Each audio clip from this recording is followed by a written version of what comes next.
As a musician, making the move to wireless in-ear monitors is one of the best decisions I've ever made. They are notoriously expensive though, and even the X-Vive U4, which is probably the most popular budget option available, averages about $230 per unit. So today, we're taking a look at my favorite budget option, the PTM-11 by Phenyx. In my local band, we use the PTM-33, which is basically this exact same unit, but in a form factor that allows for 4 independent mixes instead of 1. Otherwise, the function, capabilities, and even the body packs are all the same. So I'll be talking about the experiences I've had with both of these units in this review. Now, in the interest of full disclosure, I do want you to know that Phenyx sent me the PTM-11 for the sake of this video.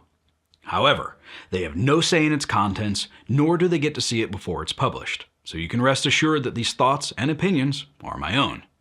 Additionally, Phenyx not only supports honest criticism, but even requested it prior to my receiving the product, so kudos to them. At the time of this video, the PTM-11 sells for around $158, and you'll be able to find the links for it in the description down below. And if you decide to make the purchase directly from Phenyx's website, they typically offer a first-time buyer discount. Since the specs are something that you'll see on every other video and every page featuring these units, I'm going to skip all of that and just talk about my personal experiences and share my thoughts. First and foremost, the system is very intuitive, so if you have even a little bit of experience with wireless gear, you'll have no problem getting this thing up and running without even needing to see the manual, and the unit comes with everything you need to get it in the rack and set up. The transmitter is well built and constructed predominantly of metal, with a bright display that is legible from basically every angle. The body pack, though, is all plastic, with the exception of the belt clip. It also features a bright display and does feel reasonably sturdy, especially once you have some batteries in it, but I'd still hate to see one hit a hard floor. I do think it would survive, but I don't think it would do so completely unscathed. So if acrobatics or Dillinger escape plan type stage presence is part of your performance, I'd maybe consider something like a belt pouch for the body pack. If you were to drop and damage one though, you can always pick up a replacement from Phenyx for about $70. The on-off volume knob on the top of the body pack has a nice amount of resistance, which helps to ensure that a shirt, a strap, or a wrong movement doesn't inadvertently crank your volume up to damaging levels. The manual says that you should get upward of about 6 hours worth of use with a pair of AA's, but I think that's undershot by quite a bit, because I've managed to get close to 8 hours before the battery level indicator starts to deplete. Your mileage may vary though. I imagine most of you will use your own in-ears as I do, but the unit does come with its own. The sound quality isn't great, but it does sound full and detailed and is more than adequate. They're also reasonably comfortable. So if you find yourself in a bind in the middle of a show, or just don't have your own ears yet, they will get you through. I actually keep a set on hand just in case something ever goes wrong. There is a little bit of audible hiss that comes through the body pack, but it's not something I notice when I'm performing, and it doesn't seem to negatively impact the quality of what I'm hearing. I'll play an example of the hiss with a spectrum analyzer on the screen. I'll start by turning the body pack on, which you will hear the audible click of, and then I'll slowly raise the volume to full so you can hear and see how the volume affects the level of hiss, if at all. The bit of noise that you'll see on the spectrum analyzer before the body pack is turned on is the noise floor of my Focusrite unit, so just ignore that.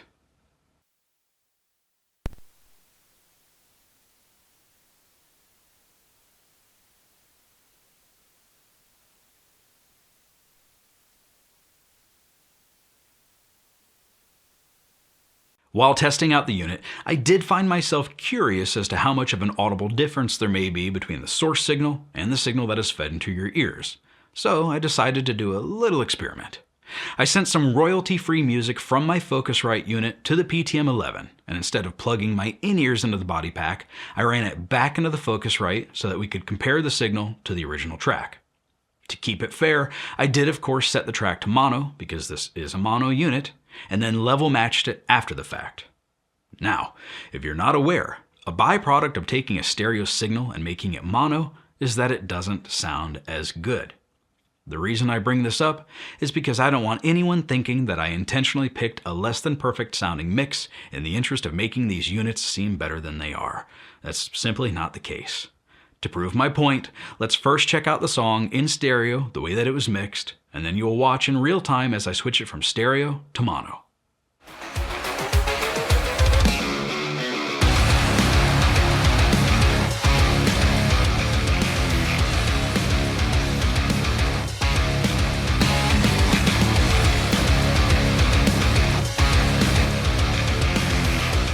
Hear the difference?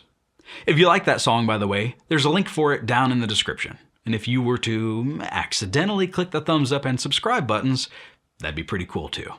Now, on to the real comparison.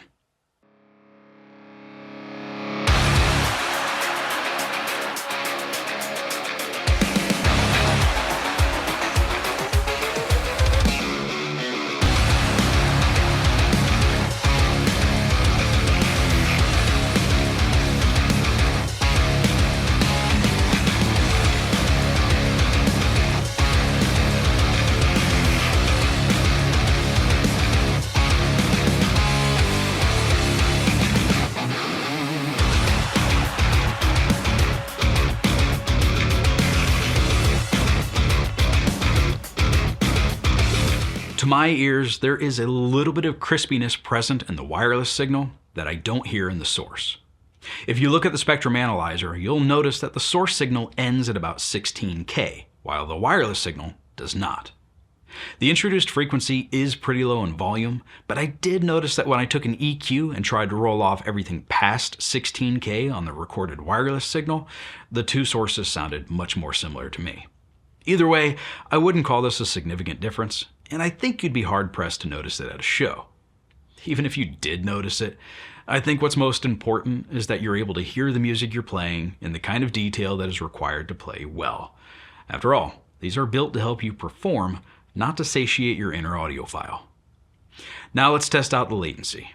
To do so, I rendered a click track and fed it into the PTM-11 and back into the Focusrite the same way I did with the royalty-free music. This allows us to see how much latency there is, and it's almost none. At all. In fact, I would argue that it's basically imperceivable. As with most budget gear though, nothing is perfect. So I do have a couple of criticisms about these units that I want to bring up. The first is a very small one, which is that the inputs on the rear are only 1/4 inch. These days, a lot of audio equipment utilizes the combination XLR and 1/4 inch jack, and after growing accustomed to that myself, I will say that it was a little bit of a bummer having to buy a 1/4 inch to XLR cable for these units. That's not something that everyone will face though, and it's easily solved if you do. Now, I've seen a lot of people reviewing Phenyx products as part of their worship groups. And while there's nothing wrong with that, it does tend to be a more stable and controlled environment as opposed to what someone like myself deals with in a local rock band, where we're playing in a variety of different spaces from small bars to medium-sized venues, oftentimes having no idea what to expect as far as potential interference goes, which is a thing to be prepared for when using any budget wireless system, and this one is no exception. In a live environment with a reasonable sized crowd, my bandmates and I all deal with the occasional dropout that normally lasts less than a second and occurs at different times for each of us, meaning it's an issue with interference, not the audio signal itself. During our last 2-hour show, I'd say I experienced a momentary drop maybe every 7 to 10 songs, which really isn't bad. In fact, while trying to get a recording of what that sounds like in my home, I really struggled. It took me more than 30 minutes worth of effort, and when I finally got what I was looking for, it only happened once, and only after I ducked behind my oven, which was more than 30 feet from the transmitter. That said, it's not a big deal, and it sounds like this.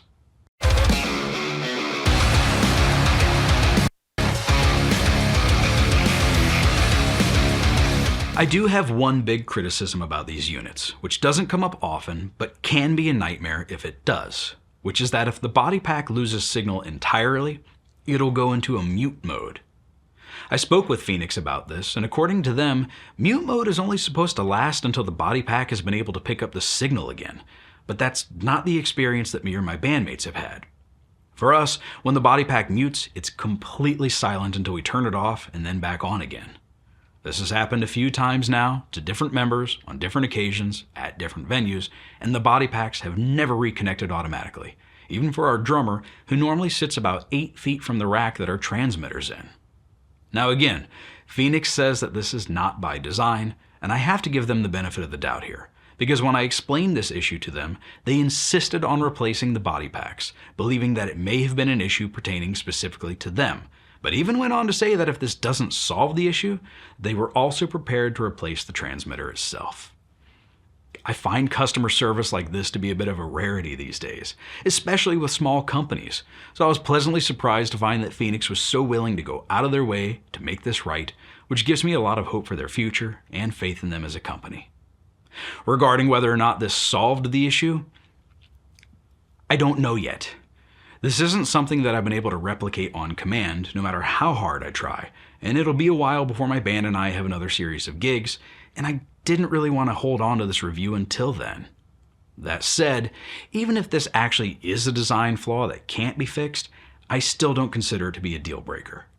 Yes, it's a little inconvenient, and if you're not prepared for it, can be a little scary, but it's a rare occurrence, at least in our experience. And I genuinely believe that the benefits of these units far outweigh that potential flaw, especially for the money. Let me put it to you this way. While Phenyx did gift me the PTM-11, my bandmates and I purchased the PTM-33 with our own money several months ago, and we still happily use it for gigs. Again, none of these units are perfect, and for the amount of money that you're going to spend on one, I think it would be foolish to expect it to be. If perfection is required, then you need to be prepared to shell out the money for it. These units may not be perfect for bands that tour heavily or play in front of 1,000+ people, but I still think that they're a wonderful way to enter into the world of wireless in-ear monitoring without breaking the bank, and would highly recommend that you check them out. Phenyx has only been around since 2017, and in that short period of time, they've managed to crank out some really impressive products for really compelling prices, and this is no exception. Personally, I'm really excited to see what they do moving forward. So that's it. If you have any questions about the PTM-11, feel free to leave a comment down below, and I'll try to answer them to the best of my ability. In the meantime, I want to say thanks to Phenyx for sending this out to me, and as always, thanks to you for taking the time to watch this video. I hope you found it to be both helpful and informative, and if you did, please consider doing the things that most people on YouTube ask you to do at the end of their videos. I'd really appreciate it. Did you do it?